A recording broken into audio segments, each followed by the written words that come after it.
now tuned into Real As It Get podcast. Keeping it real, be true, and be yourself. They say the truth will set you free. You have to be real with yourself before you can be real with anyone else. Remember that.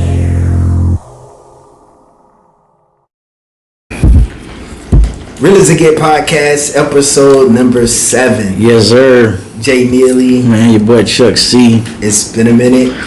Yeah, since we've been back, you know what I'm saying, back in the regular studio, you know what I'm saying. We've been doing a little tour. We're in the middle of that right now. Supposed to have been way more episodes, but you know, we had a lot of flakers. You ain't gonna call them out, but we had a lot of flakers. Hey, man, yes, we'll get more, you know what I'm saying. They'll be all right. You know? Right. So, but, you know, how you been, man? How you been? Man, I've been good, man. You know, the last couple of days, you know, we've just been chilling with the fam and, you know, doing that whole little Turo thing. And other than that, living life and chilling in the house, man. Hey, with me, man, you know, I just got back from North Carolina. It's a long ride. You took that ride by yourself. I took that ride by myself in the cargo van. I was super uncomfortable. So check it out. When I got to a rest area, because initially I was gonna get a hotel. Yeah. So I'm like, man, I can't get a hotel because I'm trying to get back. I'm trying to get back. Right. It's gonna take more time to get back. So I went to a rest stop. Keep in mind, this cargo truck, you can't even let a seat back. So I get to the rest station. I jump in the passenger seat. And I put my feet in the driver's seat. Yeah. And I had a hoodie, and I put that on the window for a pillow. And I got me like an hour and a half of sleep, and then I got back on the road. And then I get there. Now keep in mind, we was just, you know, before going on the air, we was talking about how big North Carolina is. Right. North Carolina, if you haven't been to North Carolina before, the scenery is way different from Florida. Yeah. Because it's more like mountains and hills and that type of stuff. Yeah, terrain. That 95 ride, like that 95 ride from down here West Palm all the way to North Carolina, bro. Like once you get out of Florida, it's nothing but trees, right, and more trees.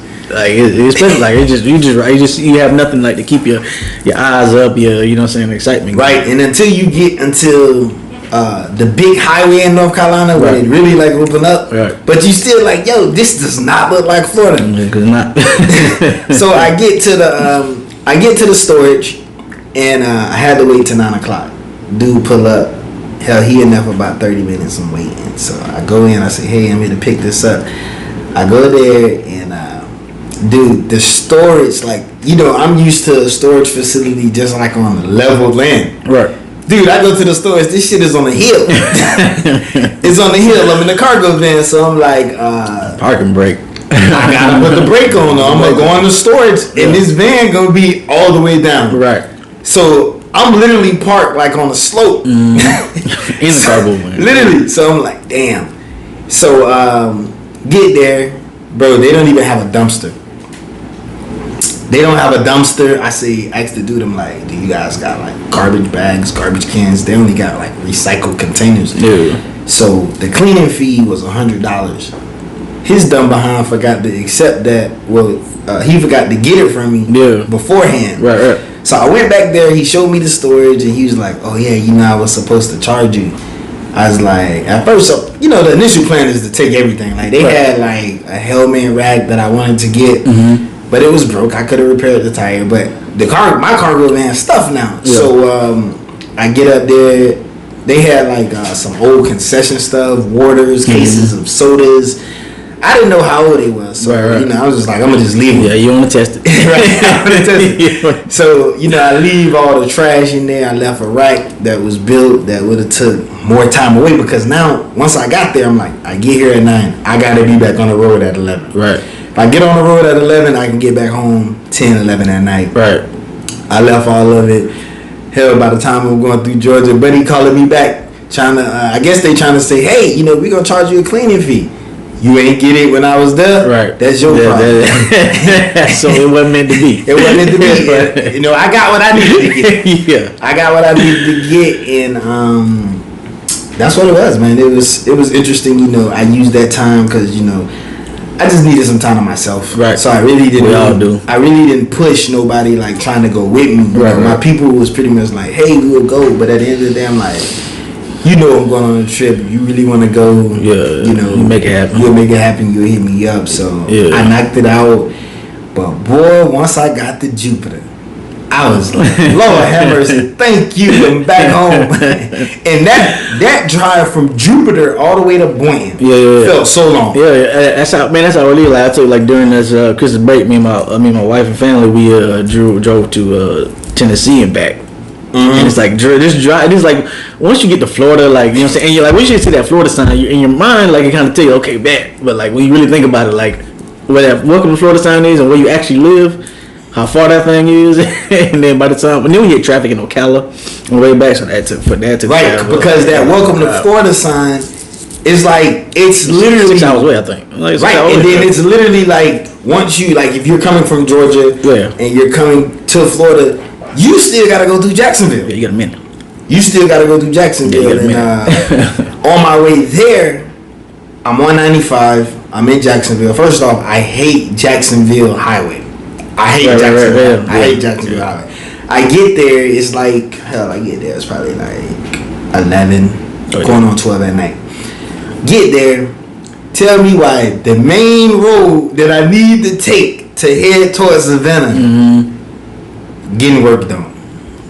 There's a lot of traffic. So I'm dealing with a lot of traffic. Now it sent me another route. The route that it sent me, I have to get off 95. I have to get I'm going north. Yeah. I get off 95. It take me back south to make another detour. Guess where it sent me at? Well, back on the same road. So I'm like, oh my God. So keep in mind, there's only 3 ways to get there. Right. The GPS pretty much saying, hey, you gotta take the road. You either gonna take these first 2 that you need to take the road that was blocked off. Yeah. Or you gonna have to add another hour and 30 minutes on your route. All the way. They're gonna see you all the way back west. Listen, I'm frustrated. I'm frustrated now because it's dark. I'm in a cargo van. I'm already tired. Right. The gas killing me. I bet. Listen, every time I stop by 6-7 times, man. I'm talking about at least 55 minimum. Yeah. You know what I mean? Yeah. And this is like half. Right. A little under half. Yeah. I'm saying like, damn. You know, but I'm back. I made it. Hey man, that's the best part. The biggest blessing is making it back, unscathed and sound. You know what I mean? You ain't fall asleep on the road. You ain't no car accidents, nothing like that. You know what I mean? Yep. So hey, this is episode number 7. Yeah. We've had a few guests. You know, we had Sam Curry, Vice President of the Royal Palm Beach Wildcats. Yep. We had Coach Jackson, head coach of Berean Christian School. Yup. We had Coach Baz, head coach of Jupiter Christian. Shout out to Baz, man. You know we had a few other episodes. No, we had Coach Clavijo. Coach Clavijo. Santa Lucius. Yeah, shout out to them. Yeah, man. You know, so what's your take on the show, man? You know, we 7 episodes in, including this one. So what's your thoughts? You know what I'm saying? Obviously, I like doing it. You know what I'm saying? You know, I get a chance to talk.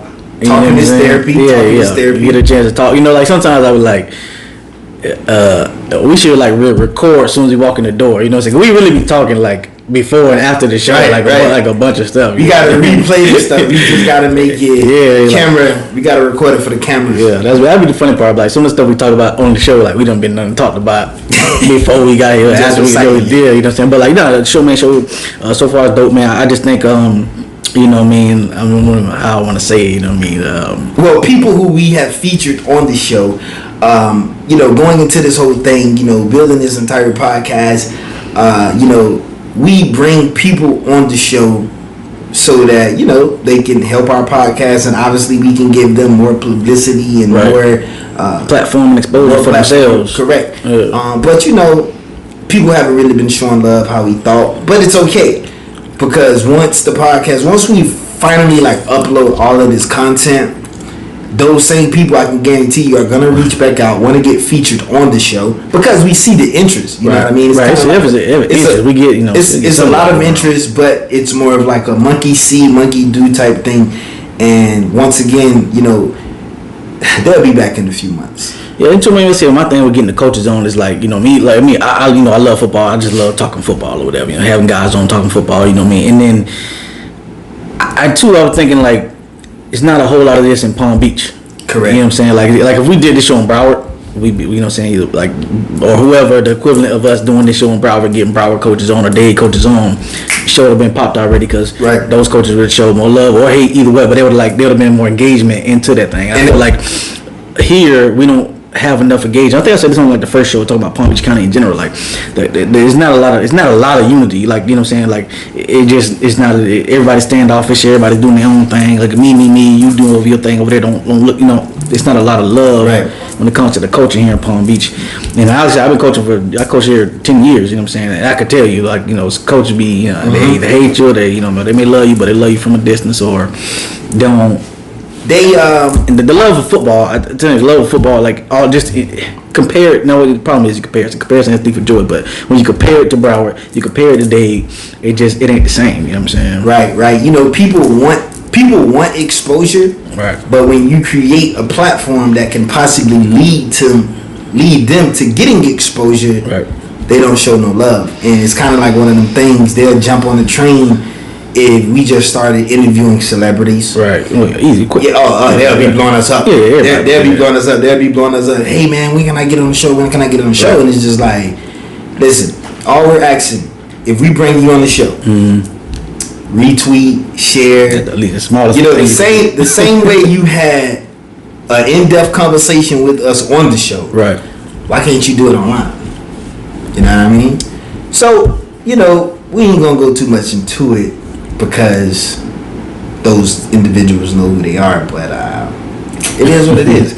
So, just to kick the show off, man. It's already been kicked off. Just to kick the show off. So, let's talk about supporting HBCUs in general.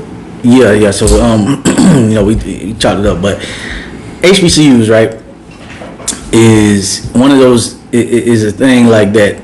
Thank God for Deion Sanders. Right, man, he brought more of the attention to it. You know what I'm saying? And the bad part about Deion Sanders is, like, it shouldn't have took Deion Sanders to bring the attention that it has now to get the attention. Like, it should have already been the attention. You know what I'm saying? Like, correct. You know, HBCUs has always been a historical. I mean, it's always been a foundation of the black community when it comes to education. You know what I'm saying? Higher education. And sports in general, man. Like before like in the 70s and everything like that, it was like you go to an HBCU. Like that was. You ain't trying to really go to, you know, all those other, Alabama and Oklahoma and all that, but you were trying to go to a HBCU. But, you know, once everybody started to go to those big schools and everything like that, the HBCUs kind of fell by the way. Right. You know what I'm saying? And it's just literally, I feel like it's just now that Deion Sanders is there, bringing the attention, bringing the excitement, bringing the love to HBCUs. Now that you got a Eddie George jumping in, you got a Hugh Jackson jumping in to be coaches and everything like that. Right. Which is what we need, you know what I mean? Which is definitely what it needs. You need more of it, and you need more support. You need more love. You need more financial support. How do HBCUs get more support? LeBron James already kind of started with fam. He already gave them jerseys and shoes and everything for their basketball team. But I'm just using an example. LeBron James, P. Diddy, and Oprah. It starts with us. Y'all get together. Y'all give $500,000 $1 million to Grambling. Okay, next year or the next month or whatever, you know, Kevin Hart, Chris Rock, and Angela Bassett, y'all get together and y'all go give money to Southern, and then, you know what I'm saying, and they do that. Now you got every school getting a big chunk of money, getting an influx of cash. Now they can recruit better. But do you think those athletes, those celebrities, those high profile individuals, do you think they actually care about HBCUs as much as we want? You know, people post to say, "Oh, I care." Right. Oh, these type of universities matter. Do you think those celebrities genuinely care? I mean, some do. You know what I'm saying? I mean, some do, but not all of them. But it's like you should though. Like if you're supporting the black culture, you're supporting the black. You know what I'm saying? Us, you're supporting our people getting higher education. You should, and you have the means to do it. You should be doing it. I saw on tax write-off. Tax write-off. I think it was BET Awards. Diddy said he gonna give $1 million to Jackson State. Ja Rule gave some to Deion too, right? A lot of people gave some to Deion, which is fine, but there's more. That's what I'm saying. Like, come on, Alabama State needs some, Alabama A&M needs some, Tuskegee needs some, Clark Atlanta, Southern, Fam, Bethune, but it takes. It don't take. It takes all the celebrities to do it. You know what I'm saying? To give. Now, some celebrities have given. You know what I'm saying? But pull y'all money together, get 3-4 y'all. Y'all go to these different schools. Because when you look at the PWIs, boy, all their alumni, they giving heavy money. Let me give you a little rundown. So, when I graduated from high school in 08, I went to Cookman. I went to Cookman for like 2 years, and going to Cookman, the only thing you really knew it for is the Florida Classic. Right. Playing FAMU. That was the biggest game of the season. While on campus, man, it was amazing. Like, I can tell you, like, I done went to a few different schools, and there was nothing like that HBCU lifestyle. When I went to Cookman, I'm from Palm Beach, and pretty much being that the college is in Florida, you know somebody on campus. Right. It's just that big. Right. So I get there. At first, I didn't think I was gonna adjust fast. Man, that shit was like home. It was like home. And then I think like a year and a half, 2 years later, I ended up transferring to a school in North Carolina, and it was just totally different. Like it was totally different. And shout out to Mars Hill. Don't get a name out there. You went to Mars Hill. I feel I went to Tusculum. I knew we played them. I went to Mars Hill, and the journey to Mars Hill. It's a different school. A different type of area. Different type of area, and like I say, it was more of a rebound because I was about to go to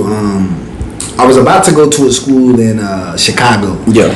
And then I think before Chicago, or it was like after, I was gonna go to Alcorn. I was gonna go to Alcorn, but I decided not to go to Alcorn and went to Mars Hill instead. And man, it was definitely different. And then while at Mars Hill, I ended up going to DC for a weekend. Right now, this is the difference between PWIs and HBCU.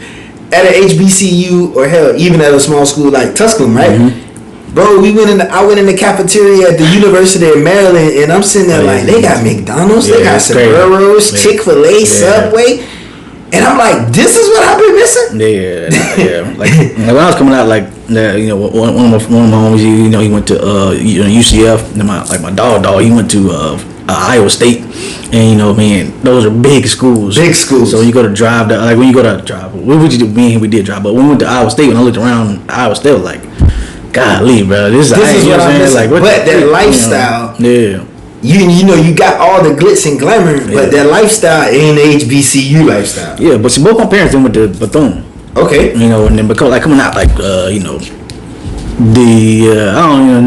they necessarily wanted me to go to Bethune or whatever, so obviously I didn't go, but even like the other HBCUs, like I knew about Bethune, I knew about FAM obviously because we went to classic area, so we went to Bethune all the time, but the other HBCUs, I didn't really know about them as much like that. You know what I'm saying? Because like in Orlando, when the park, it wasn't like nobody was really trying to go to a HBCU, and HBCUs wasn't coming to like Winter Park High School. Like, you know what I'm saying? They weren't. Like we had two highly recruited cats there. Shout out to Moffitt, who had Georgia and Florida. It's kind of like they don't believe in themselves, so they don't even really try to go after. I never saw Albany State or Grambling. No, I never saw any of them. None of those schools came to Winter Park at all. Like none of them. So why do you think HBCU head coaches don't just reach out to all athletes? You know what I mean? That's a good question, because I be like, when I see some of these athletes go to like leave the state, and I always think about like, fam, Cookman, y'all should have a wall. You know what I'm saying? Y'all up there, right there, y'all should have a wall. Y'all can't let these cats leave. You know what I'm saying? But I also feel the same way about about FAU, FIU. Facts. Bro, y'all shouldn't let these kids go out of state. You know what I'm saying? Y'all should be hounding them. You know what's crazy? What's crazy is we have an NAIA school here, Kaiser, who's been around for less than 5 years. Yeah. Who have literally captured all of the rising local talent. They not letting them leave the county. They ain't letting them leave the county. But when you got a school like FAU, FIU, Bethune, FAMU, they letting all the local kids. Edward Waters up there. They're letting all these kids escape. And that's hurting the program, because I look at it too, like, listen, even if a kid is a high 4-star, 5-star, still offer him. Because it's kind of like, you know, when I was playing, you didn't really know about HBCUs like that. Like, it was literally D1 or nothing. Right. You know what I mean? It was literally D1 or nothing. The only time you heard about FAMU, Bethune-Cookman, right. Florida Classic. Right. And why did people go to the Classic? For the bands. Mm-hmm. They ain't going for football. You know what I mean? So people are going to the Battle of the Bands. People are going to the football game, the halftime show to see the bands perform. So it's kind of like, you're a football player. You don't really know about the school. Right. But these schools need players. They need players. But and it's also, you know, like say, yeah, you know, you want to offer the big kids, but like the 2-star, the 1-star cat, you know what I'm saying? Like the cat that ain't known, like you should be offering these cats. But like, well, I mean, I ain't saying to offer anybody, but like if their film checks out, offer these cats. But then sometimes, you know, saying somewhat, you know, maybe it's a little bit better now, but even when I was coaching, you know, saying Palm Beach Central and Lake Worth and everything like that, like I just didn't see a bunch of HBCUs coming to the school like that. Like it was cats, you know what I'm saying, that should have been offered by HBCUs that could have played at that level, you know what I'm saying, but they just didn't. It was like they didn't get the big D1 offer. Mm-hmm. After that it was like Division 2. You know what I'm saying? Like that was it. Okay, you didn't make, you know, whoever. Okay, go to Division 2.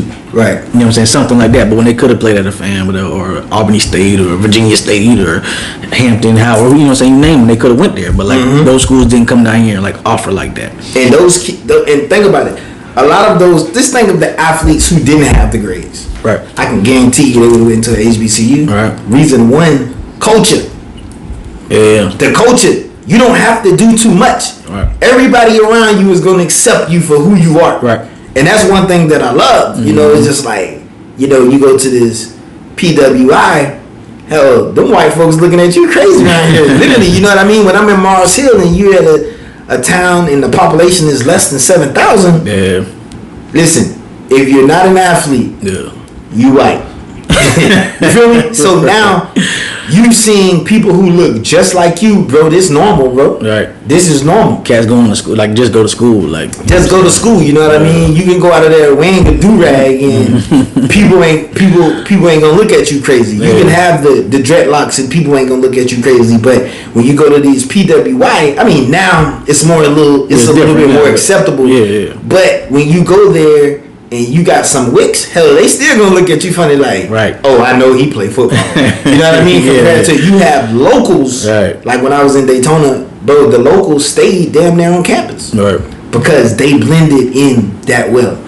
You know what I mean? Yeah, so my dog Keys, he went to Bethune and then he went to Bethune and he went to Clark. You know what I'm saying? So he had the HBCU experience. You know, and I've always been like, damn, I wish I had that. Man, HBCU, and not necessarily who knows about it.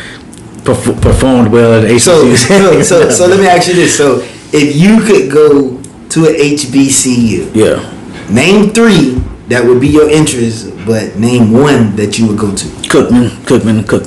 You go to Cookman? Yeah, my parents went to Cookman. Cookman was good. The only thing that I didn't like about Cookman is, out of all of them, they didn't have. It wasn't co-ed. Right. It wasn't co-ed as far as the dorms. Like as I started leaving. They had the co-ed, but hell, people were sneaking them in. I was saying, you know what I mean? But as far as like, how can I put it? As far as like buildings and stuff, fam had like the newer buildings. We had like the oldest style dorms and stuff, and they just recently started building it up. But if it was me, man, being that I went to Cookman and I loved it, I would literally have to say Clark, Atlanta. Right. Yeah. That's one. That's my dog went. Howard, Lord have mercy. Oh yeah, shit. Hey, right. Howard. Let me go back to Howard. Yeah, I'll throw Howard in there. Howard is another one. Hey, you know, I had another cat who went to Alabama A&M, and we actually went up there and visited him up there, Alabama A&M. It was I went to what's it called, the Magic City Classic, I think it is. I forgot who they played, but yeah, I went there for one weekend because the dude I went to Tuscaloosa with, he from Alabama. Okay. And so we went up there, and I had a dog who ended up going there. But that was another school that was, again, I just visited for like the weekend or whatever. But it was a different. Listen, when you come from Tuscaloosa and you go see that, I was like, golly, like dog should have got out of there. So I gotta increase my list, man. So I got Clark, Atlanta. Yeah. Howard. I gotta throw Southern on that, man. Southern look dope. Southern, gotta throw Southern on that. Grambling. Tennessee State. I don't know about Tennessee State, man. No? I don't know about Tennessee. Like, Tennessee State is cool. Like, I would go on a visit there. Mm-hmm. But it's kind of like I would end up going on a visit to Virginia State. Yeah. That was a pretty dope one. But I think now you would have to add Jackson State. Of course, you gotta add Jackson State. Now you gotta add Jackson State to it. But before Alcorn, that was another one. Alcorn. But for me, man, it'd just come down to Clark Atlanta and damn near Howard. Dude, I went to Howard and I'm just like, Lord have mercy. Yes, I never been up there. Could you imagine though going to Spelman, just walking on the campus? Yeah, man. You know, as a young, you know, I mean, like 20-year-old, you know, it's hard to control yourself in those kind of environments. You know, if you ain't already got. You know another HBCU that I thought after seeing this movie, I thought it had a lot of what's the word? I thought it was a very good school, Morris Brown. You know, but you know, financial issues. Right. You know, see, and that's another thing too. You know, with HBCUs, one thing that I noticed about HBCUs and you know PWIs, bro, PWIs alumni give back. Bunch. You don't even have to like be very successful, and they give money compared to HBCU alumni. Yeah. HBCU alumni ain't trying to get no money back. Yeah, no, you know why? Because they're in debt. So it's kind of like, I'm in debt. A lot of people who go to HBCUs, a lot of them don't have their education ain't paid off. Right. You know what I mean? Mm-hmm. They're taking out loans. So now they graduate. These loans got to get paid back. True. So whenever the college come calling them, hey, can you make a donation? Right. I got no money. Right. Y'all didn't even show me no love when I was on campus. Why do you want me to show you love now? Right. No, that's true. What I mean? The backing of the alumni financials is definitely is night and day compared to the PWI. You Facts. Know what I'm saying? When I was at Mars Hill, right, I had a work study job. And one of my work study job was to work in like the call center to raise money for the school. Yeah. Dude, they have a list of their alumni. And you just go through the list calling, hey, I'm such and such. I'm calling with the university. You know, would you like to make a donation? Keep in mind this list is full of doctors, lawyers, everything you can do. Sure, put me down for 5,000. Put me down for 500, 600, and it's just like, wow, within minutes, they getting all this money. But for HBCU, it's like pulling teeth. You know what I mean? And a lot of HBCUs lose their accreditation because they ain't got no money coming in. You know what I mean? They ain't got no money coming in, you know? And let's be honest, those PWIs, football makes them a lot of money. Yeah. HBCUs, hell, you lucky you got 2,000. Yeah, because it's and I seen the other day Deion Sanders was on there. We was saying, you know, we playing, but they playing Bethune-Cookman. He was like, well, why we playing in Jacksonville Jaguar Stadium? You know what I'm saying? Cookman ain't got fans like that to be playing Jacksonville Stadium, so we need to go play either at Cookman or at Jacksonville or at Jackson State to keep that money there. You know what I'm saying? So the fans they do have, they're gonna go to the school, right? And you know what I'm saying, they're gonna funnel at least the money that they do get to the school instead of going to Jacksonville. You know what I'm saying? They ain't bring talent like that. They ain't gonna even fill that stadium up. Not even close. Jacksonville Jaguars can't fill the stadium up, let alone. Right. You know what I'm saying? Right. You know, that stadium's filled up when Florida and Georgia play. You know what I mean? Like the game's filled up then. You know, but and let's be honest, there's not that many HBCU football fans. Right. When the last time Cookman won something? Years ago.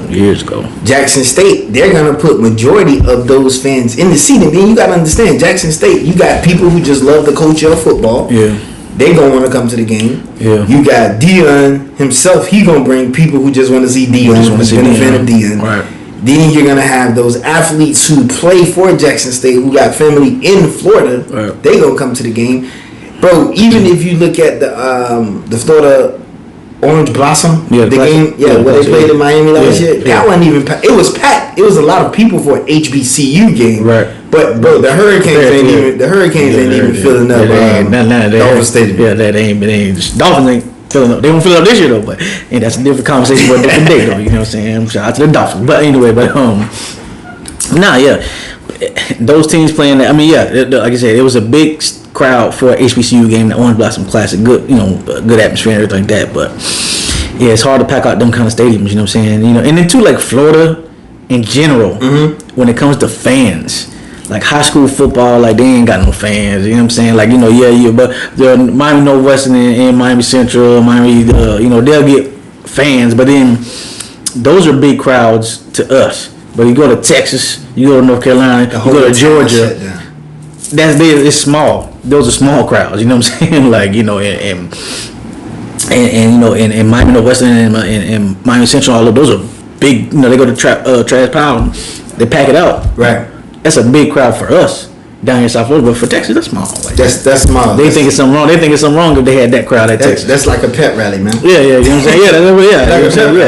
saying? They go crazy if they had that turnout in Texas. They be like, well, oh my God, people stop loving football. You know what I'm saying? Yeah, but the fans in Florida, like, it's just like, I guess maybe, everybody want to go to the beach or the club or whatever. I know it's more things to do, but still, like, and then you got the whole issue with coaches getting paid and everything like that, and some football teams got to raise money more than others because they don't have the gate. They're not getting money from the gate like that.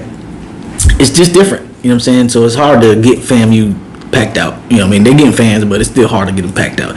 Cookman, it's hard to get them packed out. They ain't really winning like that anyway, so it's hard to get them packed out. So who knows what's Edward Waters looking like on a Saturday? Oh, they look like a high school game. You know what I'm saying? Like.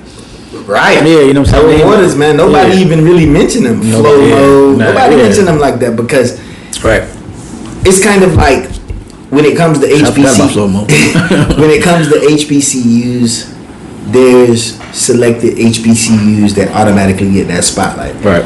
But when you think of Flomo, Edward Waters, like literally, if you had to pick the top HBCUs in Florida, it'll legit go FAM. Or Cookman can go either one. Yeah. And then after that, it would stop. It would stop. But if you know about the culture, Edward Waters would be right under them. Yeah. And then it'll go down to Flomo. Right. But people still don't even know Flomo got a team. Like we're saying Flomo, people are thinking like, what is Flomo? Florida Memorial. You know what I'm saying? I know people are like Flomo, right. Florida Memorial. You know what I'm saying? Right. And again, they just got their football team back or whatever. But then they already had a coaching change already. Their coach left high school, went to Flomo, and went back to high school.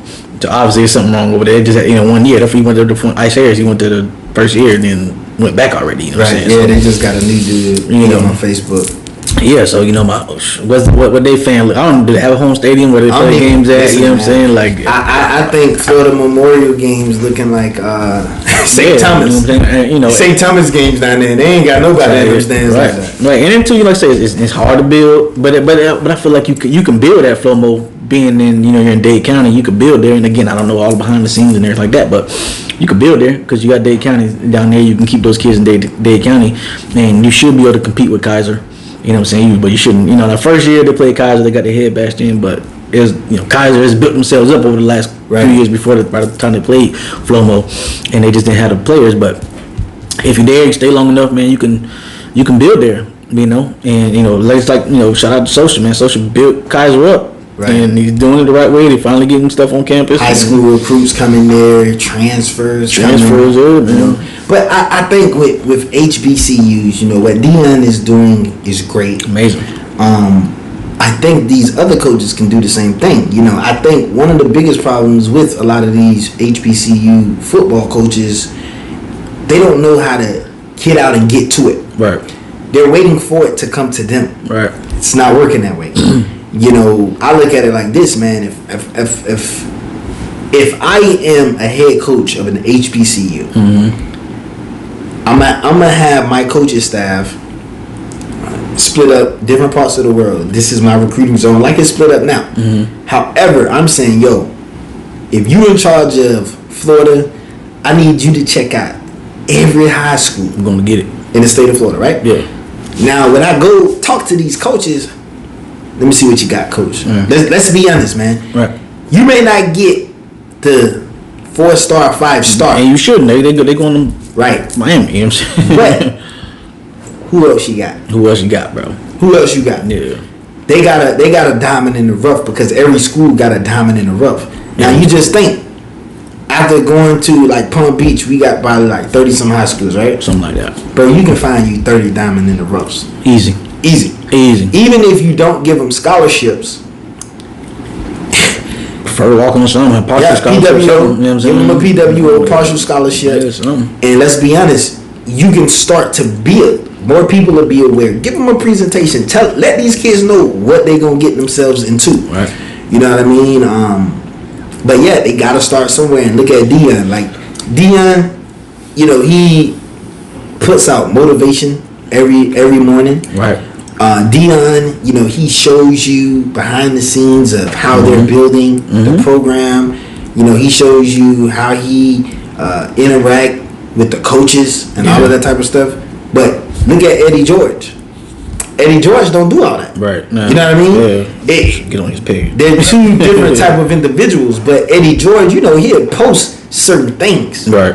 But it ain't like Dion. You know what I mean? You just got to think. Dion can just post a picture of him in his suit. And he just looks smooth. Just like, damn, well, I'll pay for him before every game. Yeah. We don't even got to be planning that game. But that pep talk he give you and then he hit. Now give me my theme music. Yeah, see, like Eddie George, looking at his page right now, like he got some motivational quotes on there, but like it ain't him, his face on there like that. You know, talking about the pro. I mean, obviously he has stuff about the program, but like he ain't on his page talking about the program all the time. Like he's not selling the program. He's not like you know what I'm saying. And I would be looking at Dion doing it every day. I'm finna do it every day. That's what I do. I'm finna do it. I mean, we come to Tennessee State and we got like this. I would be doing like that. You know what I'm saying? Like. To get that exposure, to get that media. I hope you get the extra talent, man. Look at what Dion said when he said all these kids at HBCUs need their name on the back of their jersey. Right. Bro, I can tell you no lie. The next week, every HBCU had their names on those jerseys. Right. I'm looking at Hugh Jackson, you know what I'm saying, page. Like, obviously stuff about Grambling on there, but like, it just ain't the same. I mean, I guess, obviously Dion is Dion, but still, like, it ain't the same. Like, I'll be trying to get there. Like, it ain't gonna be the same, but I will be trying to get there. And if I was the head coach at Cookman, oh man, y'all, none of them Florida cats, y'all ain't leaving this state. y'all ain't leaving this state. Bro, they got y'all have to tell me. They got Daytona Sea Breeze, they got Mainland. Yeah. They got Mainland Powerhouse. Yeah, Powerhouse. Yeah. I went to one of those games before, and it's just like, dude, you letting all this talent escape. Yeah. There is no way you can build. You know, when we had Coach Clavijo on here, one of the best things that he said was, I'm getting all the kids that's in this area to come back to this school. Right. All coaches need to think like that. All coaches need it. All coaches on all levels. You know what I mean? Because we're suffering. We haven't won no state championship because all our kids are going down south. A lot of them going down south. We haven't had no team in the national championship. You know why? All our kids are going to Alabama. All our kids are going to LSU. They're gone. All of them leaving Florida. They don't want to play for us no more. Jerry Jeudy gone. Right. What's his name? The receiver for him, Amari Cooper gone. You know what I'm saying? Like those guys, you know what I'm saying? Players like that left the state. Lamar Jackson. Like, how do you let Lamar Jackson leave the state? You know what I'm saying? If I'm Florida, Miami, Florida State. No, but you ain't leaving the state. You come into one of these schools and be in this house every day, calling mama every day. Like, you need to come here. You know what I'm saying? And one thing that I noticed about Dion, man, is you don't even have to be like, if you're not sold on Jackson State's football program, you're just sold on him coming to your house, sitting down, just hearing him talk. The talk game is really there. Like, he's motivated, and like I say, why wouldn't you want to play for him? Now, the only reason I wouldn't want to play for Jackson State is because they just got too many damn players. Yeah, no, I mean, you know, at this point, don't go to Jackson State. Go to a team that's gonna play Jackson State. Exactly. You know what I'm saying? Right. You know, that's what you're still gonna get some exposure. Now, you don't get the same just because Dion is different, but if you're getting more top talent, like what's the number one recruit going to Jackson State, if you get another Travis Hunter, you get a Travis Hunter type. Obviously, you know, not him, but a Travis Hunter type going to Alabama A&M, Alabama State, Grambling, Cookman, whatever else you name the HBCU. Now you're getting more exposure. You know what else is crazy? Travis Hunter. You know where he from? Where you from? Palm Beach. Travis Hunter? Yeah, he from Palm Beach. But he played high school ball in Atlanta. Yeah. But you see that though, right? I know that. You see, he from Palm Beach. This is He born here first, like that, or yeah, he from Palm Beach? I think around the Boyne-Derry area. Oh, I did not know that. And he went to his people moved to Georgia. Yeah. And look what he did. Took off. You know what I mean? That boy took off. He still rep 568 though. Yeah. You know what I mean? Yeah, But that's yeah. crazy though. Our athletes are legit leaving us. Yeah. And that's one thing that I like about these new age athletes. Once that parents see that they got potential, Yeah. they get up out of here, bro. They get up out of here. You know, when I was in high school, my mom legit said, "You ain't going to another school." Right. But now these parents looking at it like, I'll let him leave at least once. You know, he can swap schools out. You know what I mean? Like I couldn't even like I'm trying to put myself back in when I was in high school. Like there wasn't even a thought to go to another high school. Like Winter Park High School was like I was just it wasn't a thought. Like yeah, you know, you had Ed Jordan and all those other schools, but like the actual thought to go to another school wasn't Right. there back then. You know what I'm saying? Like it was you go to Winter Park and that was it, or you go to Ed Jordan, that was it. You go to Oviedo, that was it. Mm-hmm. You know what I'm saying? But it wasn't that much transfer. Now you're right. Cats is going wherever. You know what I'm saying? Like you know, but to the detriment of a school like Glade Central. Glade Central, when I showed up here in 2008, I started coaching in 2009. The fact when you saw the name Glade Central on your schedule, Intimidating. you already was lost.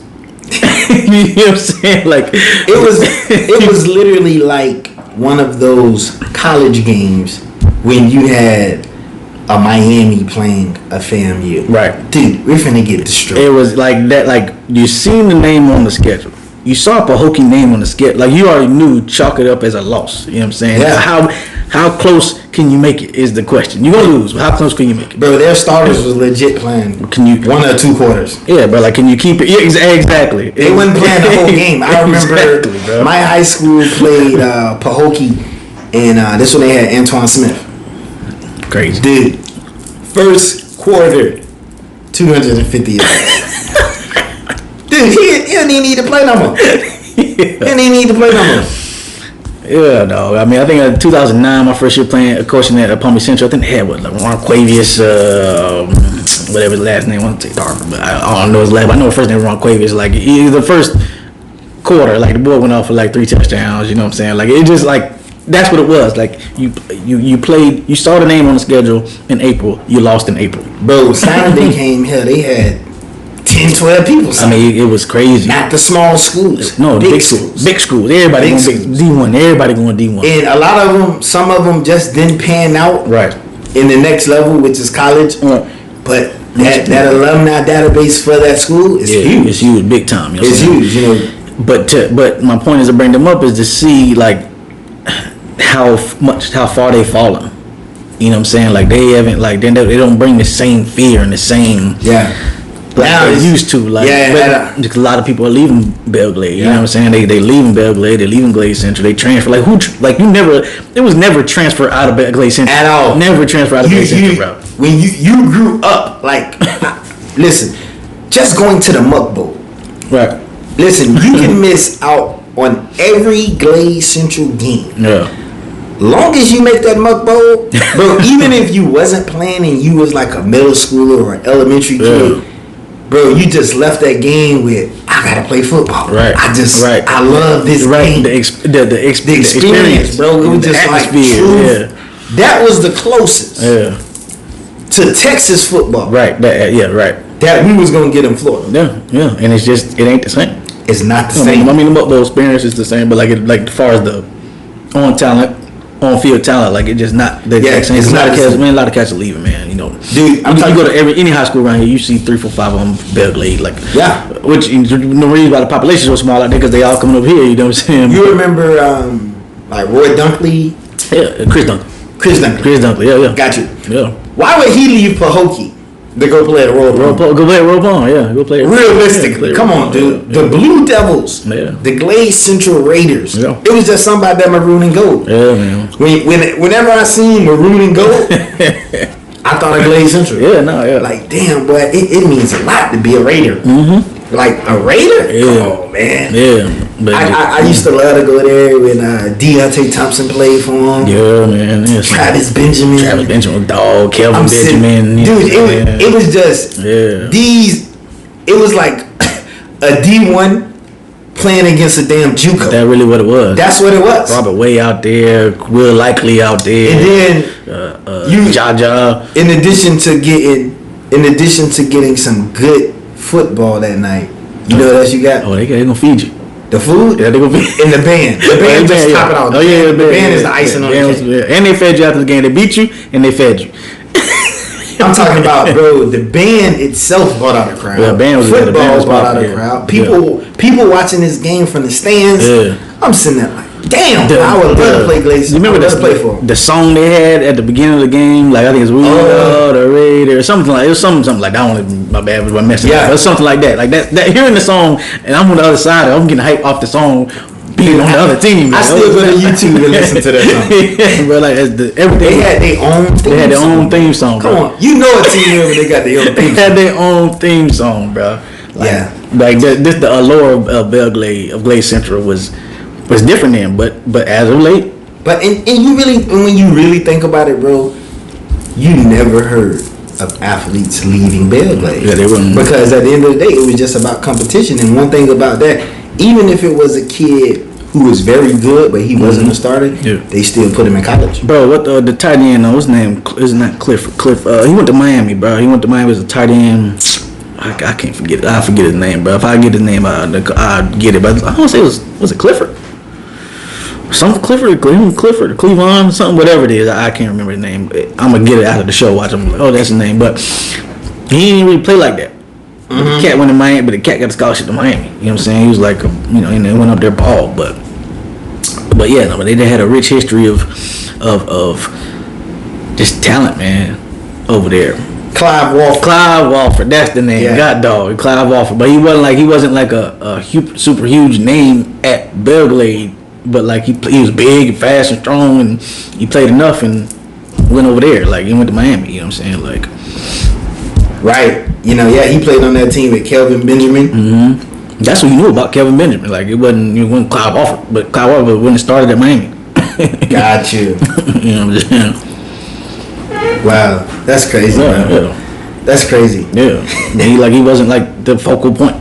Right. They had Kelvin Benjamin. Then they had Travis Benjamin. What's his name? Jamie Wilson. They had a receiver, Jamie Wilson. He wanted to go into Western Michigan, I believe. He was. Bro, they done had a lot of people. New Keith Richardson. You know what I'm saying? Like New Keith with Pahokee. My bad. He was a Pahokee. Yeah. But yeah, even the kid like New Keith Richardson. Yeah, like who's just he went to Tennessee. Yeah. Screwed up. Yeah. And then just couldn't get it back. Right. You know what I mean? Because it's like after high school, you only got one mess up, and being that everything now is so political, you really ain't got no mess ups. Yeah, now it's a different ball game. Yeah, it's a different ball game, bro. You gotta, you need to do your best job to walk the straight and narrow as best you can, or you know what I'm saying, and which brings to the point of the culture. You know what I'm saying, like especially in all culture, everybody got a hood and everything like that, but right.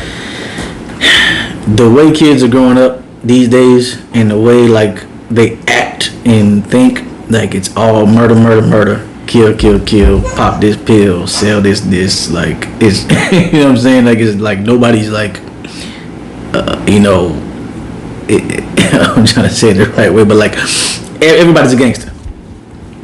Good point. Everybody's a gangster now. You know what I'm saying? That's the culture. You know what I'm saying? Grow up and be a gangster. You know what I mean? Like nobody wants to be a doctor, lawyer. So let me say this to you. Just off that statement you just made, Teddy Bridgewater put out a statement. Yeah. I'm gonna read the statement. He put out a post pretty much saying, tired of seeing football players portray this tough guy image or pretend he's a gangster.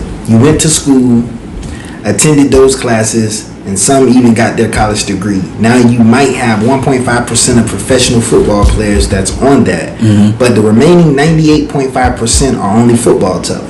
So you don't have to wait till you inherit this legal money from the league to decide you want to be tough or portray a street image, because it's kids that's looking up to everything we do. Plus it's someone sitting in a cell or posted in the hood who might have been just as hood as you that would advise you otherwise. Right. Kids, don't be fooled. You can play ball, do the right thing, and they still gonna accept you. Look at me. I'm far from perfect, but I chose the ball route. But I can still go to the hood and post up, and it's all love. I still keep the same 3 dudes around me. My people accept me for making all the right decisions and not falling victim or being tricked by the false image you see on IG from a lot of ball players. Choose your path. Can't do both though. Clap for him. Right. You know what I'm saying? That was a great statement. You know what I mean? Yeah. Especially when you already got money. You already rich and famous, like, or not even famous, but you're already rich. Like, there's no reason to be a gangster no more. There's no reason to be a thug no more. Like, there's no reason to portray any street, anything. Like, right. You don't have to do any of that. You could live your life over there in the French Riviera. Like, that's what the movie, Friday or whatever, you know what I'm saying? But, yeah, you could go live your life. And I'm not saying, don't give back. Obviously, give back and support and do things like that, you know what I'm saying, instead of, throwing all that money in the strip club, go, fund the community center or whatever. But, you know what I'm saying, like, you don't have to live that at all. You're good. Like, you can wake up and be rich and just do that.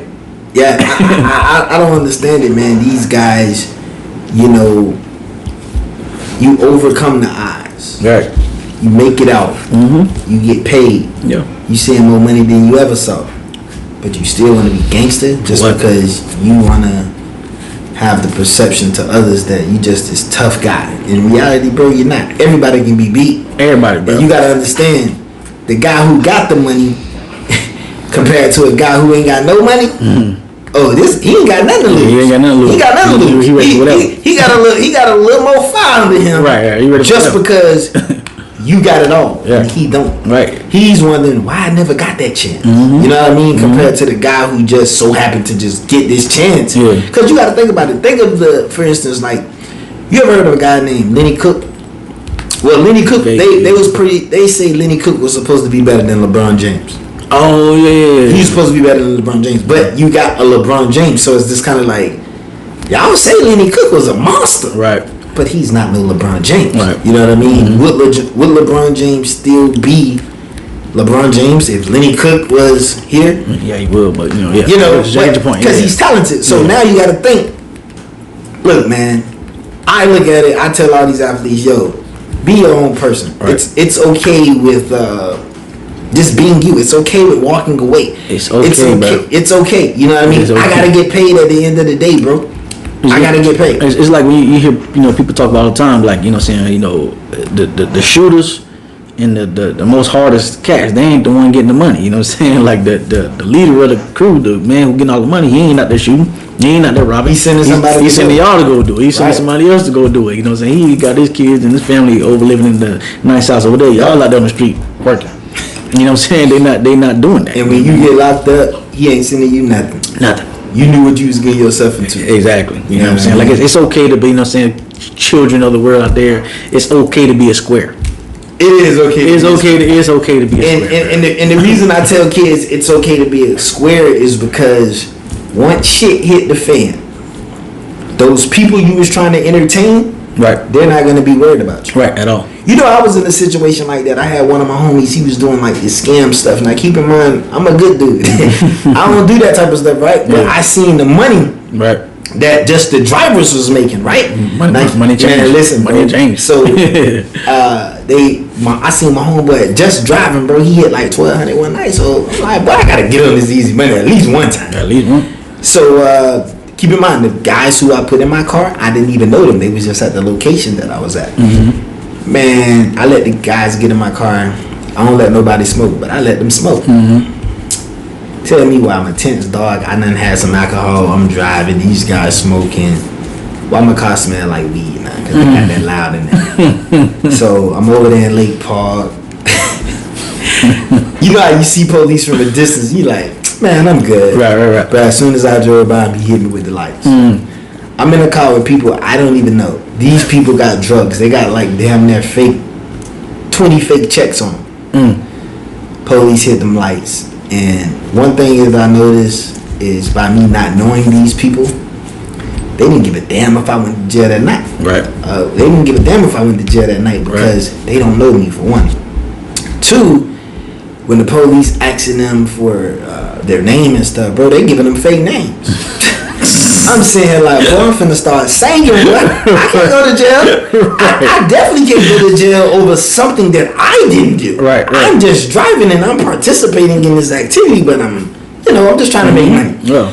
And man, they giving the police the wrong names. They got weed in the car. Nobody want to own up to it. I'm sitting there like, bruh, I'm really finna start sinking. But at that point, I was, I always told myself after that, I'm gonna follow my first mind. Right. Because when I got into that, you think people was worried about me? Mm-hmm. They wasn't worried about me, bro. Right. So just with that, it's just like you do all this to try to fit in, only for somebody to, when shit hit the fan, they gonna go their way. You gonna go their way. Because that's the thing about it. Hell, if all of us get locked up, I ain't worried about Chuck trying to get out of jail. Right. I'm worried about my damn self. Exactly. You feel me? Exactly. And that's how everybody thinks. Mm-hmm. I gotta get out of jail. And then when you do get out of jail, you is not the first person who I'm thinking about calling. Not at all. You ain't trying to worry about seeing them, bro. Right. I'm mad as hell. You feel me? I'm mad at the person because that's the reason why I'm in jail anyway. You did let's get this caught. You know what I'm saying? Yeah, I'm thinking about my my family. I'm trying to go see them, and that's why I'm calling. Like, hey man, I'm down bad. Can you do X, Y, and Z or whatever? But you calling your family. You know what I'm saying? You're not. Worry about cats who you was with, man. But not enough young cats understand that. They think everybody loyal. They not at all. They think everybody for you. They not at all. Yeah. You know what I'm saying? Like, and it's kind of funny. Like I be thinking like, you look on the internet. Everything on the internet fake now. You feel like now, but there's girls out there got fake butts, fake boobs, fake hair. They're popular. There's people out there who do these fake, all everything's fake whatever. They're popular. Yeah. Hell, be a fake gangster if you got to. Don't be a real one. You know what I'm saying? But portray it on the internet, but you shouldn't portray it at all. But like, you know what I'm saying? You don't gotta be like that. My point is, you know what I'm saying? You got fake people who flaunt like they got all of this type of money, but that's prop money. Prop money, yeah. Broke as hell in real life. Well, wearing the fake chains. Yeah. Because perception. Because perception is reality, you know what I'm saying? But yeah, man, these young cats, man, they just like, it's not pushed, you know what I'm saying? Like the culture, like talking about people talk about black culture and everything like that, like or the rap culture. Rap culture, it's not pushed to be okay. It's not pushed to go to college. It's not pushed to, walk the straight and narrow. It's not pushed to be faithful to your wife. It's not pushed. Right. The only thing is pushed to be a gangster, be tough. You know what I'm saying? You got ops. You got, I'm about to pull up from the up. You know what I'm saying? Up blick or whatever. You know what I'm saying? Like, you know what I'm saying? Like, that's what's pushed. So let me ask you this: do you think rap music has an influence on today's culture of kids? 100%. That's why kids is popping more Percocets because of rap. We started with the lean back in 2005, you know what I'm saying? We sipping on the scissor and all that other stuff. Sipping on some sip, you know what I'm saying? But you're sipping on scissor, then you go to lean, and then you popping, you doing codeine, and you popping perks, and now kids are popping perks. They're overdosing, you know what I'm saying? They getting hooked on these drugs, you know what I'm saying? That's what it is. A lot of kids are murdering and robbing and stealing and selling drugs, and they're doing things because of their influence by. So let me tell you, right? Mm-hmm. So what do you say of the kids who is influenced by that, right? So like, say for instance me, I listen to the Future. Future raps about popping mollies, Percocets, drugs, all that, right? Why don't I do the things Future talk about? Why don't I do it? You know what I mean? Why do others fall victim? Right. You know what I mean? Like, what is it in the lyrics? Because we both heard the same lyrics. Why did you go for it and I didn't go for it? Like, what's the difference? I mean, it's the mindset. You know what I'm saying? It's mindset environment. You know what I'm saying? Curious. Yeah. A lot of people get curious and they get and then like, man, let's just say the same thing. Well, some people drink and then they get drunk and they got alcohol poisoning. Some people drink and they're good. You know what I'm saying? Some people, smoking. They're just smoking on weed. Some people smoking that leads them to other drugs. Right. It's just what that's just what it is. I even saw like a guy on Facebook glorifying shrooms. Right. Psychedelics. Yeah. Right. Legit. Like I'm saying, like I think it's a documentary on Netflix. Dude, I'm reading the comments and I'm saying like it surprised me how many people like, oh, I can't wait to get on them. Right. And I'm sitting there thinking like, them shit's gonna kill me. Right. You see what I'm saying? Yeah. But you got people, oh bro, where you at, bro? Let's link up, bro. I wanna try one. Man, I heard them things make you feel good. Right. But with me, I'm not getting none of those thoughts. I'm saying like, man, I try them damn shrooms, don't be messing up around here. Yeah, and one thing about them, the effect is different on every person, bro. Everybody. You know what I mean? Like my uncle always be, yo, you want this shot? My uncle always drinking. He got a drinking problem. Yeah. And every time I go around and, Nip, you want a drink? No, I like being in my right mind. when I did drink, I was a college student and I had to live that life. Now I take a drink, but I'm not on it every single day. I got stuff to worry about. You know, I want to be in my right mind if some shit ever go down. You know what I mean? Just think about that, bro. You seen that video that happened months ago when the dude was in Buffalo and he went in there and he just started shooting, right? Murking people, yeah. Bro, just think of if you was heavily drinking that day. You went to the store and this is how you went up. Think about it. It's not funny that he killed those people. It's not funny. But just think about that though. You're not even alert to run, and you could have been on high alert. Once you heard the gunshots, you could have stayed to the back of the store, went out the back door. Yeah. But you so drunk, you walking around in the store. Hey, listen, people. We're not saying anybody was drunk that day, but we're just using an example of like be in your right mind. Yeah, yeah. Be in your right mind, because if something happened, you can snap into reality real quick. Yeah, no, it's just like, yeah, I mean, drinking in public in any place can like influence you, like, you know what I'm saying, like some dudes get drunk and they get tough. You know what I'm saying? Yeah, now they talking crazy, soft as hell. Yeah, alcohol, the alcohol, that liquid courage. You know what I'm saying? They get, they give you that strength. You know what I'm saying? Now you saying things that you wouldn't normally. You saying triggering words. Yeah, you saying stuff that you wouldn't. So like, if you weren't drinking, you know what I'm saying, you wouldn't be saying that kind of stuff. Right, you know what I'm saying? That's why you got drinking, people drinking and driving, and you got people beating on their woman, or you got people cheating.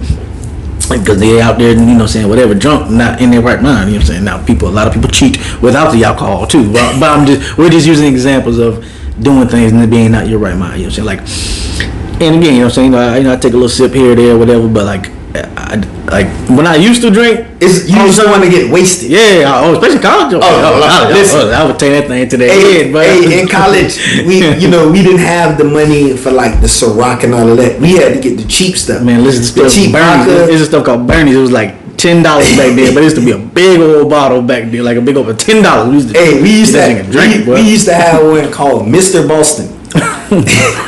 Mr. Boston, you can get you a nice size for about $10. Yeah. Dude, every Friday we be like, boy, we going to Boston. Keep in mind, we're still young kids, so we can't even go in the liquor store and buy it. Right. We had to post up outside. Hey, OG, you're gonna give me a bottle. Then come back, boy. We go to the dorm and boy, we bust that thing down and we walk around school drunk as hell. Yeah, man, college, yeah. Always drinking all the time. This is what I learned. That was crazy. You're trying to get wasted, like legit. Like you're trying to get like drunk. Do you know when I started getting real drunk in school? Is when the guy told me, boy, why you walk around with that cup all night? Boy, you need to hit them shots. Oh yeah, shots. Yeah. Bro, we started hitting those shots. You hit like 3-4 shots. Yeah. Then you walk around with your cup, because that's just topping it off. Right. Topping that buzz off. Mm-hmm. And man, them days was good days, bro. Yeah, some of them. Man, I threw up in the middle of campus before. Dude, I got like wasted. Like I'm talking about hands and knees in the middle of the campus, letting that thing go. So don't tell me you had one of them nights, man. I ain't gonna drink no more. 10 of the 12, 15 of them nights, man. I ain't never drinking again, bro. That night, my dog show up. All right, man. I just get one Milwaukee's best. You know what I'm saying? Listen, it got so bad for me and my guys, right? When we didn't have money for alcohol, you know he started making the fake lean. Get a bottle of cough syrup and get some Sprite, and now we just ride that bitch. Never drunk lean. Man, I never done any. Only drug I've ever was weed.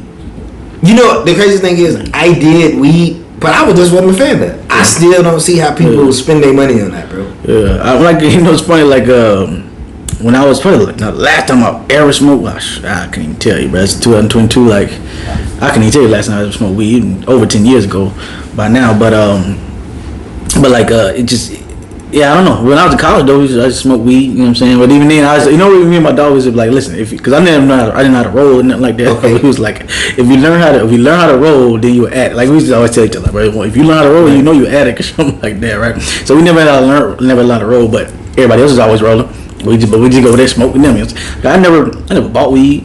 I can't. But I smoked a bunch in college. I never bought it. So you didn't feel bad about smoking it? No, they smoking. I'm smoking. So did you really get high? Describe. I definitely got high. I'm kind of like getting buzzed. You know what I'm saying? Like dude, I can never really get it. Like I've been around it. But I was a laugher. I laugh now, like just little stuff. But I was smoking weed. So yeah. Oh my God, there's nothing but Everything funny. Everything was funny. Everything was funny. We just busting and dying laughing. So why do you think, like years ago, when you was growing up, when you was in high school, people hid the fact that they did drugs. Right.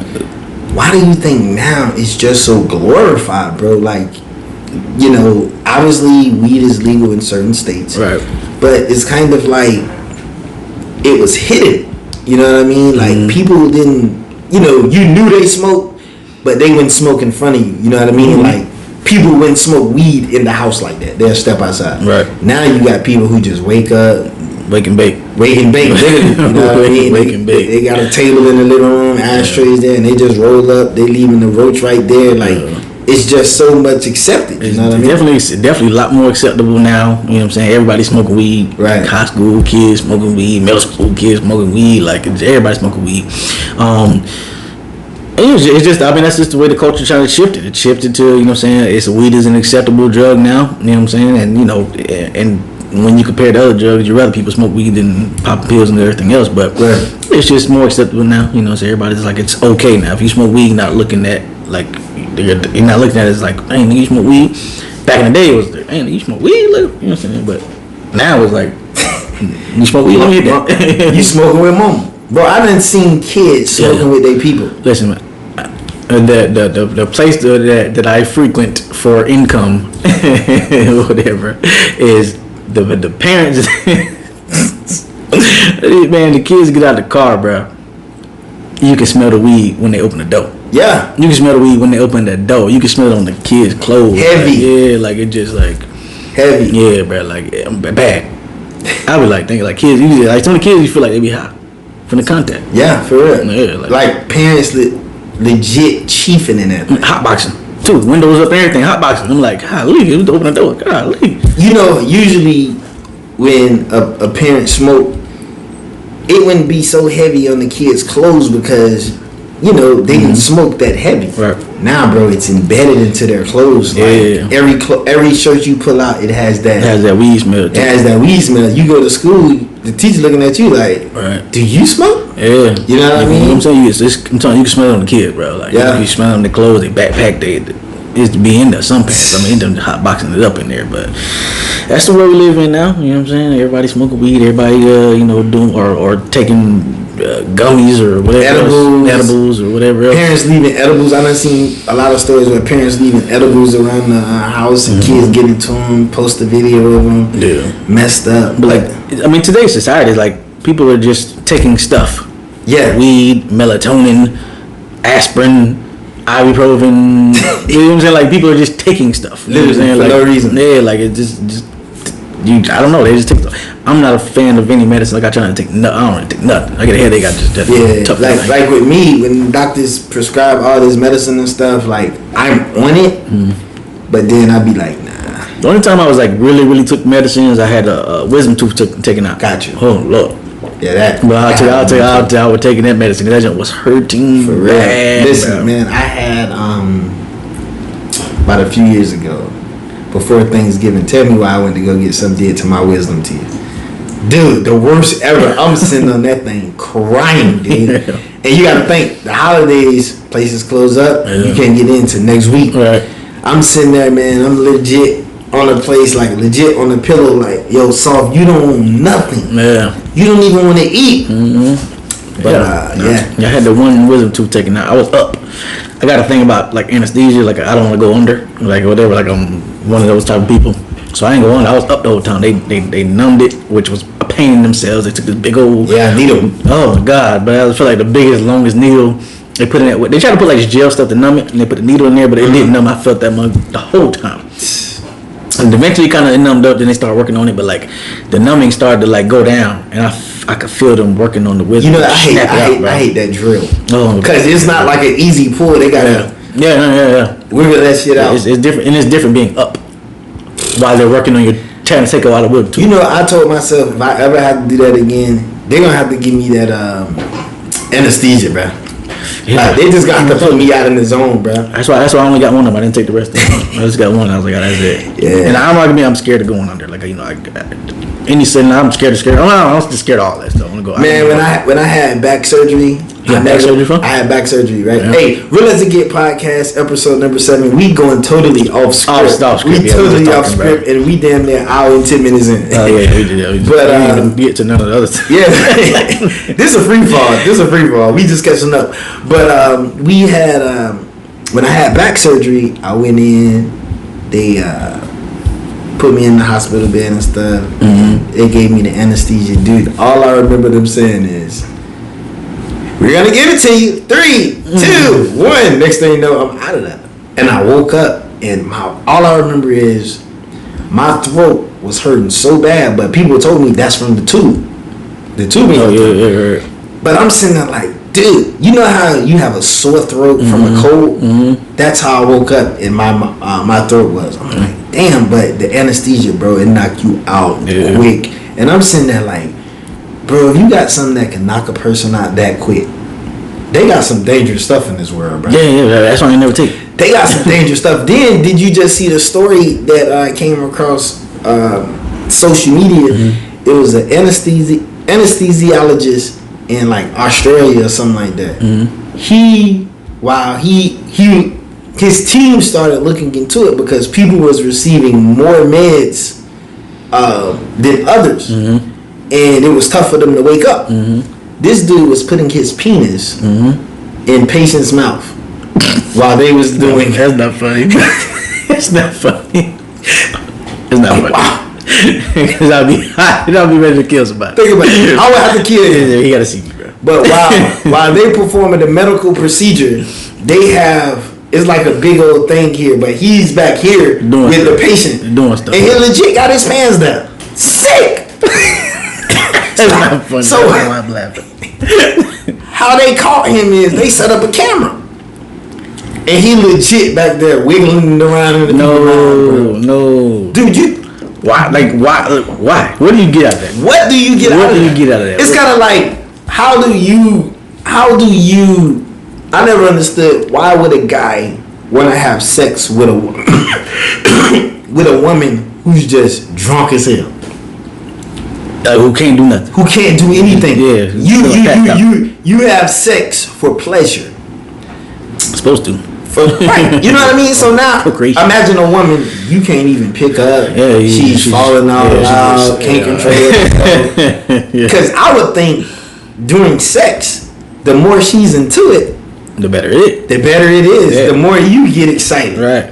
If I'm not getting excited, this shit is pointless. But some people, it's exciting to them. Yeah, it's an excitement to see somebody lifeless there while they can take advantage of it. That's crazy as hell. Bro. Yeah, and you see, and you know, again, my mind is different. I've got that more conspiracy theorist mind. You know what I'm saying? That's why I will never go unless it's, God forbid, I have to get heart surgery or something crazy. I would never go under anesthesia. So you're never gonna go under anesthesia? If I can help it. Never. That's why I don't. You know what I'm saying? Like I got shot.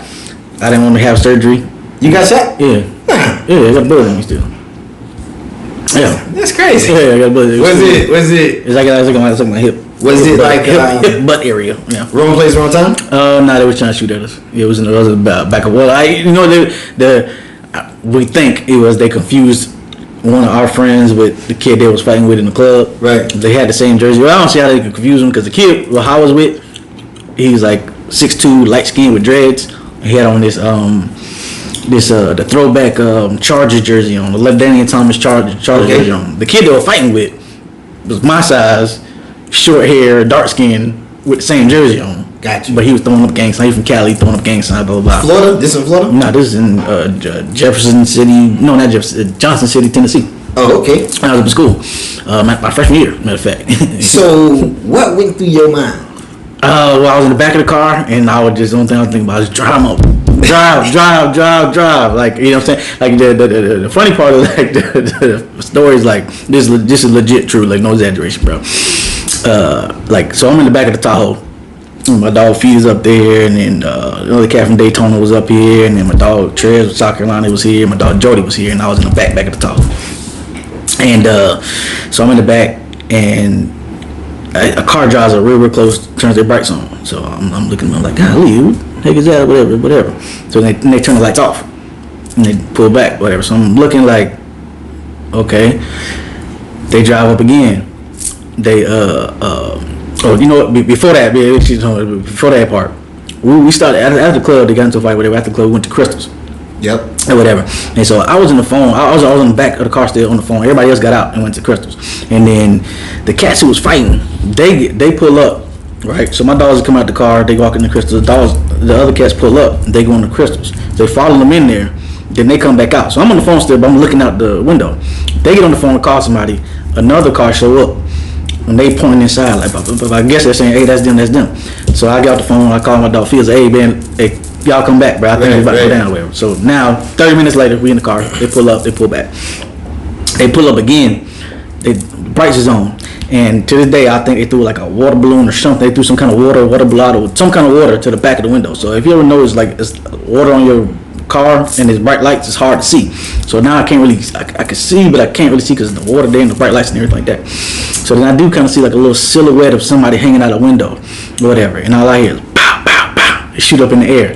And I swear to you now, I'm looking at that thing like, dang, fire coming. It's like, is there fire coming out the gun, bro? Like, but I can hear it like I'm just, but I'm drunk. We all drunk in there, you know. We just talked about it. We drunk. We just you ain't alert. No, I ain't. I'm drunk as the mug, bro. Like, you know, my freshman year, we got wasted in there. But yeah, so they start shooting whatever in the air, and then they kind of pull back a little bit. And all I see is to go bam, bam, bam, just like that to the back of the car, and like so, like they hit like a wheel on like the driver's side, and they hit one of the bullets went into the driver's side. Think like ricocheted, hit something like off the door or something like that. Hit inside the car, ricocheted, hit something in the engine because eventually we couldn't go no more. Then they shot in the middle. That's the one that hit me, and they shot again. And then to this day, like I was going like this, like you could like when the bullet came in. Something from the car, like it was close enough to my hand. I'm down like this, I could feel something hit my hand from when the bullet come in, and then they shot another one. They shot the back passenger wheel out, and then so we in the Tahoe going like 100 miles an hour trying to get away. I'm like, that bitch, drive feet. Nigga in the front, he crying up there. I'm in the back yelling, drive. So eventually, like car, like the car starts shaking, or whatever. Then he can't go no more. I'm like, hey, bro, what are you doing, slowing down? He's like, bro, I can't go no more. And eventually we pull off the road, and I was like, we start slowing down, so now the adrenaline's coming down. I'm like, bro, that's why I get hit with something, dog. But I think like I don't know, there was a rocker, like something, a piece of metal or something hit me, bro. Right. And then my dog was turned around. He was like, bro, I think you got shot. I was like, no, I didn't get shot, but I know I would feel like getting shot, bro. Mind you, I ain't never been shot before, right. But I know how it would feel like to get shot. I didn't get shot before, bro. So I'm like, bro, I'm good. I go down here, put my hand up, I see blood. Oh snap! A lot of blood. Yeah, that's a good amount of blood on my hand. I'm like, oh snap, bro, blood. Then that thing start getting hot. That's when you get shot. The heat from the bullet, that thing get hot. It felt like somebody was taking like a hold of lighter, like one of them grill lighters. Yeah, put it to your skin. And then, but they were just holding it there. It was just holding. So hot, bro. So you wasn't screaming or anything? No. I wasn't screaming. So we finally pull over or whatever, and then so my dog, he took his shirt off. He was like, "Hey, put some pressure on it." Bro. I was like, bro, I can't put no pressure on it. It's hot, bro. Like, it's hot.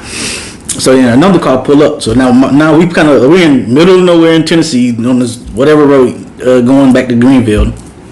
We pull over, and then another car pull up. At this point, we really don't even know, who is who. We don't know who is. It's dark over there. No lights and nothing like that. They all scatter. I'm in the back.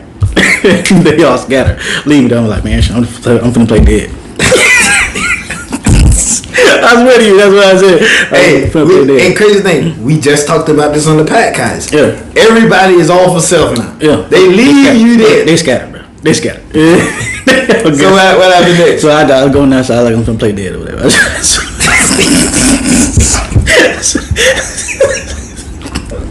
So it's not funny. It's funny now. It's a true story. It's a true story. No exaggeration, bro. Derrick Jackson was in the front seat. I believe his name was Travis Parks. He from Mainland. He played at Mainland High School. Antrez McDaniel, Jody Bazemore, and then me in the back or whatever. So yeah, so they all go. I'm playing there like in the back, like just laying there, or whatever. Then somebody opened the door. Man, it was somebody we knew from school. They come out, like, hey, you know what I'm saying? Hey, little Charles, you know what I'm saying? You back there, whatever.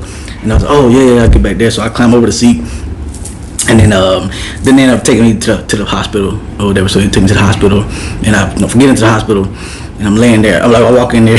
The first thing I said to the lady, I was like, listen, man, I don't want no surgery. I was like, I'm too scared of the knives. I don't want no surgery. That's why you ain't get the bullet took out? Yeah, I was scared of surgery. So you won't get the bullet took out? Never. Well, then too, the lady was like, well, but like once the doctors came to see me and everything like that, and they took the big needle and numbed it up, whatever, because it was contemplating when I was going to do surgery. Now they was like, well, you know, the heat from the bullet sterilized the wound or whatever, so you know you can kind of go without taking it out right now. But if it ever starts to really, really hurt again, then you're probably going to get it taken out or whatever. But yeah, it ain't hurt. Nah, not enough for me to take it out anyway. Not enough for me to take it out. See me, I would have just got it took off. Just for the fact, I got it took out just for the fact that, yo, I gotta get this out of me, man. I never want to get put under for nothing. Gotcha. I was a little on wisdom. I swear it's wisdom tooth up. I was up the whole time looking at them. That's crazy. I was up the body thing wisdom tooth. I'm the type like, boy, shoot me up. No. I don't know. I'm fearful of going under. So God forbid I have a real medical emergency when they have to put me under. Yeah, but if I can help it, I will not go under. I will stay up. You numb the area and I will stay up the whole time. Wow. If I break my arm, if they can do it, I will stay up while they fix it. But That's they probably crazy. can't do that. But you know what I'm saying. But yeah, the bullet is currently in my body right now. You told your son that story? Yeah, I think he probably knows I got. He know I got shot. I don't know if I told him like the whole exact story. You know what I'm saying? Gotcha. But, yeah, you know what I mean? But then, and even then it was cats was in the club fighting and drinking. We in the football team in there, so you know they in there talking crazy or whatever, and fighting with the neighborhood cats who thought they was Bloods, and one of the cats who thought he was a Crip. Well, I guess he was a Crip. He from Cali or whatever, but. You know how it is. They fighting in the football team, and they gonna fight because when they people and they fighting. I remember they was making counterfeit money, throwing it up in the club. You know what I'm saying? We was making like this counterfeit money in college, and they was throwing it money. Yeah, I had a fake 20 and got in the club that night with a fake 20. Wow. Yeah, got in the club with a fake 20. And you know what's crazy? That get some counterfeit money back then, it was hard as hell. Oh no, like we was in there. My dog. Like he had a printer. He was the only guy that had a printer, like a color printer. Like we used to print it out, both sides, cut it up as best we can. Then we like try to not put too much glue on there. You know what I'm saying? Enough we could press it on there. Then you put some heavy on it, let it sit. Wow. And then after it finally dried, then you kind of like crumble it up a little bit so it make it look like it's been worn or whatever. You know what I'm saying? You crumble it up. You just do like that, bottle it up. That had to be a hell of a printer though. Oh no, it was nice for Well, you know, back then, you know what I'm saying? Folks weren't looking at it like that. And you know, that's why a lot of people mess up at. Dude, if you're going to do fake bills, you got to at least do dollars and fives. Oh, yeah, 20s. Dollars, fives. You know, 20s, you got to make sure the quality's there. But think about it. Ain't nobody checking no dollar or no five like that. Right. Hell, not even the 10. One dude tried to go to a store and like with like 100 or something like that. He got caught. Crazy. Yeah, tried to do something crazy like that. But yeah, but dude, you go to the club, not the bouncers wasn't checking. We was in the old country town in Johnson City. They ain't checking nothing like that. College town, you know. Yeah, they ain't checking. Ain't looking at it like that. They get 20, that was it. You know what I'm saying? Yeah. But, that was an interesting time. Hey, this is like a bonus episode, man. Yeah, it's really what it is. It's bonus episode. This is like episode number 7. We this just episode number 7. We gonna put out 7.5 after this, where we gonna literally go by a script. But this just like how many topics did we actually touch? One. Hell, at least like 2. At least like 2. The HBCU, and you know we just talked about football. Give y'all behind the scenes of what we. Just conversation, hey man. Yeah. We've been here a minute. Yeah. I mean, an hour and 23 minutes. We ain't gonna hold y'all up. Yeah, man. So we gonna be back. Yeah. For episode 7.5. 7.5, and we gonna finish our entire outline, and we gonna follow the schedule. That's what it is, man. That's what it is. Real As It Get podcast episode number 7. Y'all be on the lookout for 7.5. Follow the podcast on Twitter, Real As It Get Pod. Follow the podcast on Instagram, Real As It Get Podcast. Mm-hmm. Follow me on Instagram, Twitter at Javaris Neely. Follow me Instagram and Twitter at Shucksy is me. Hey, Real As It Get podcast. We signing out. 7.5 on the way. Peace.